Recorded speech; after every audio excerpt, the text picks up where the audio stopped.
Welcome back to the Lumiose Post, where we talk about all things Pokemon, and today we're going to be talking about Pokemon's future, just what I think we could see from the mainline Pokemon games over the next few years, going into Gen 10, possibly even into Gen 11. Let's see how far we get. The Pokemon Company used to be pretty predictable. We used to know, okay, we're going to get our, we've got our Gen game, then we're going to get our kind of third version or sequel version, and then we're going to get a remake.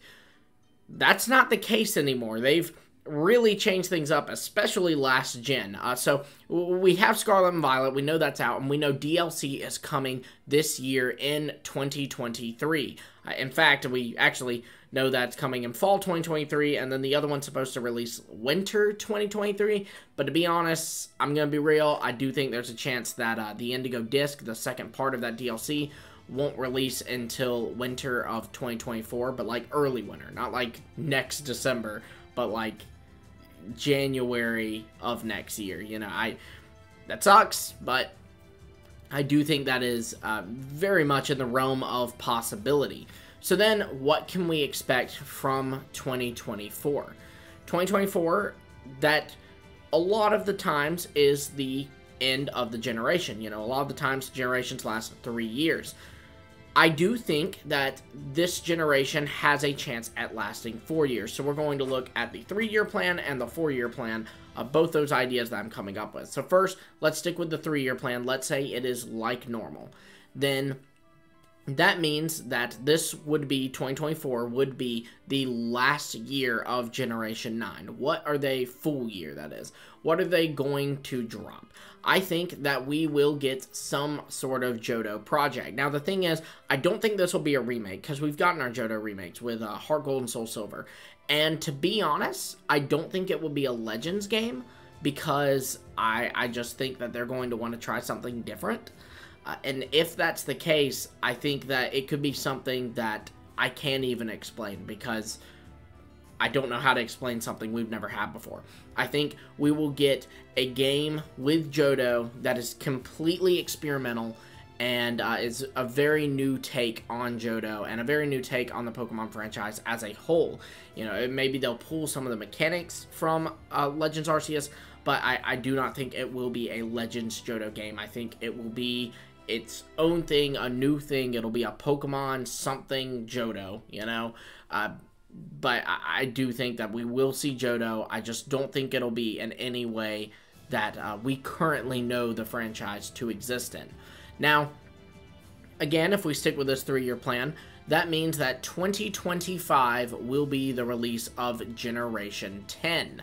Now, where do I think Generation 10 will be? Well, I think since this is the 10th generation of Pokemon, they are going to want to do something really, really big, so I think it's going to be somewhere that we've wanted for a while, so Australia, please.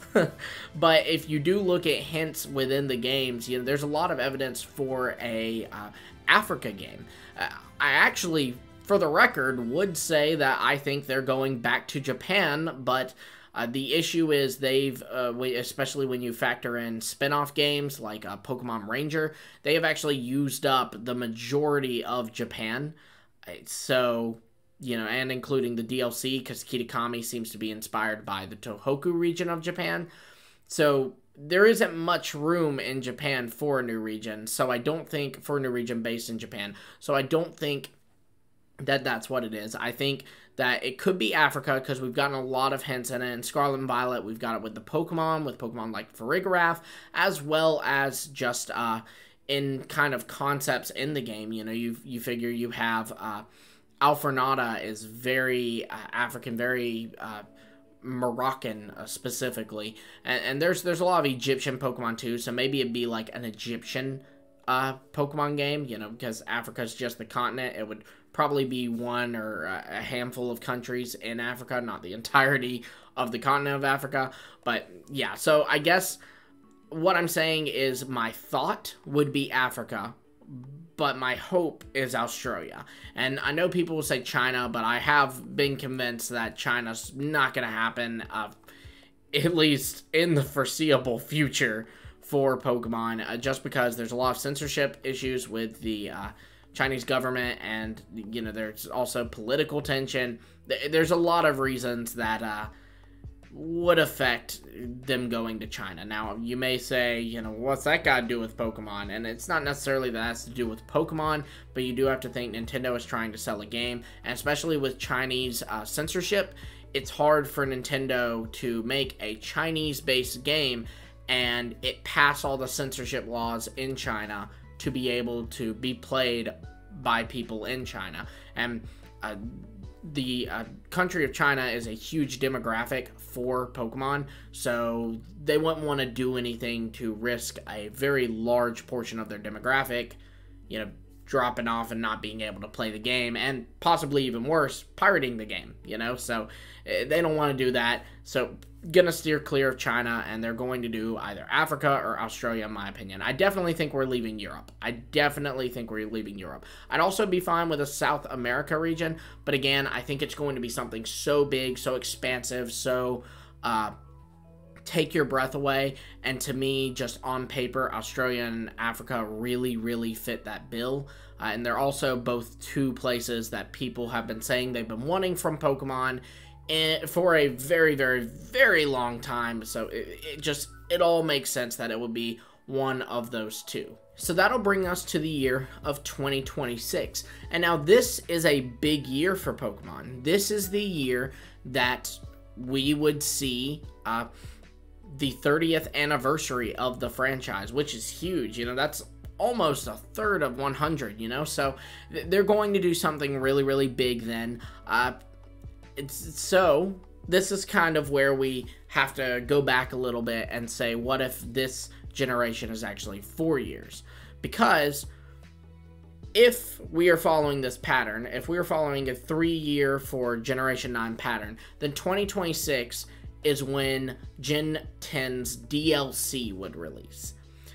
If this is the case, I think they would bring back National Dex. I know that sounds crazy. I don't think it would stay. I think Gen 11, we'd be back to a Dex cut, but I think just for that gen, they'd manage to make all the Pokemon in, if they did indeed drop DLC in the 30th anniversary, because I think they'd want to do something really big because it's the 30th anniversary, similar to how for the 25th anniversary they debuted Legends Arceus, and then for the 20th anniversary that was Sun and Moon, which, you know, were supposed to be very innovative games. So I think they'd want to do the same thing in 2026 for the 30th anniversary.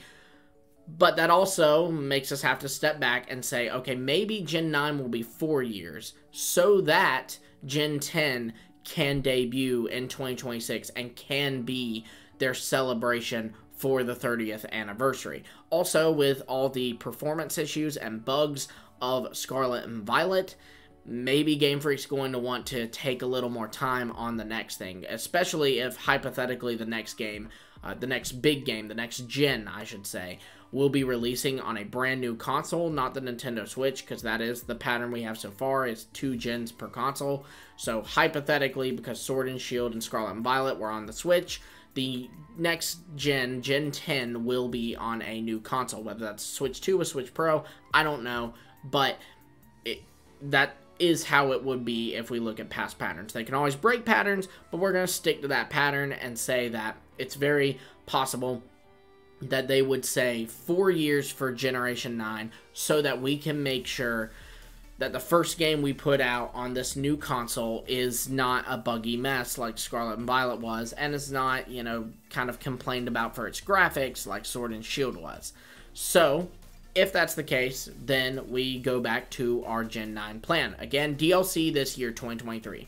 2024, instead of an experimental Johto game, I think they would do a regular old Johto game. You know, maybe just a straight remake of Johto again. I do kind of wonder about the names, because they've done Heart Gold, Soul Silver, so I guess they'd have to change it to, like, Blazing Gold and Shining Silver or something, you know, something like that. I don't know. Or would they build on to the Heart Gold and Soul Silver? So, like, Blazing Heart Gold and Shining Soul Silver. I don't know. I have no idea. But I think they do that and then release the experimental Johto game in 2025 for the last year of Gen 9.